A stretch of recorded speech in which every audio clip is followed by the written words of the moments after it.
Hi, in this lesson, you'll learn how to use parameters in functions. Recall that a function is a block of reusable code that's used to perform a single task. We use functions in our code to break our program into smaller parts, make our program more readable, and to avoid creating repetitive code. In this program, we have a function that simulates rolling two 6-sided dice. By creating a roll dice function, we can call it over and over again to roll the dice multiple times. But what if we wanted to roll dice with sides other than 6? What if we wanted to roll like a 12-sided die? We could create a function for each dice, a roll dice 6 sides function and a roll dice 12 sides function. But when looking at these two functions, you might wonder, isn't there a lot of repeated code here? I thought functions were supposed to avoid repeated code. And if you're wondering this, you're right. Because the first line and the second line in each function is essentially the same. In fact, the only difference between these functions is the maximum value in the random function. This might lead to another question. Wouldn't it be nice if we could tell the roll dice function how many sides the dice should have?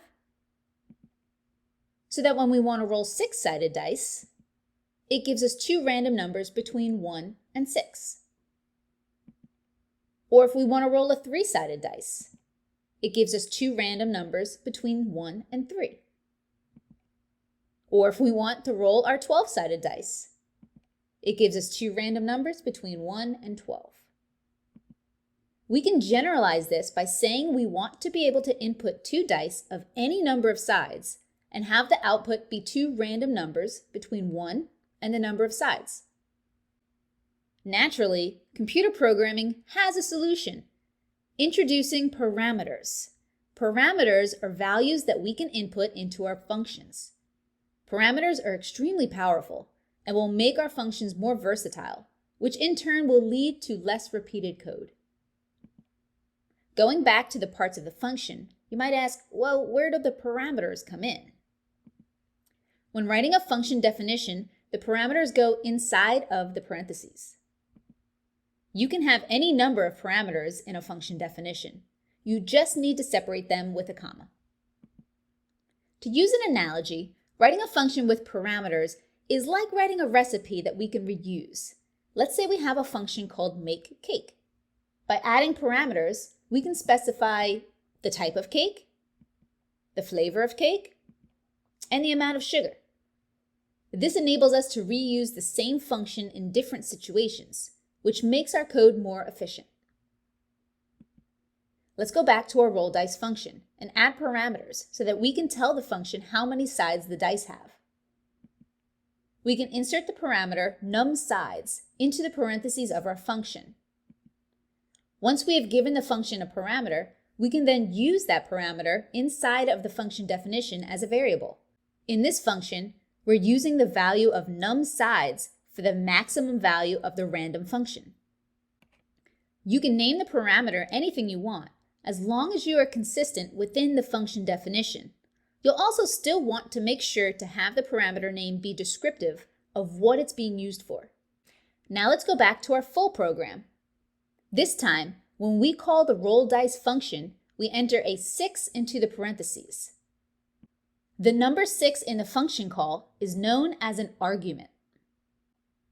An argument is a value that is passed into a function when the function is called. The argument is stored as the parameter in the function definition, which will in turn replace any references to num_sides in the function definition with a 6. So when we run our program, we get the output of two random numbers between the values of 1 and 6. We can add another roll dice command, and this time pass in the argument of 12. Now when we run our program, the computer will execute the roll dice command with the argument of 12. The function will then simulate rolling a die with 12 sides.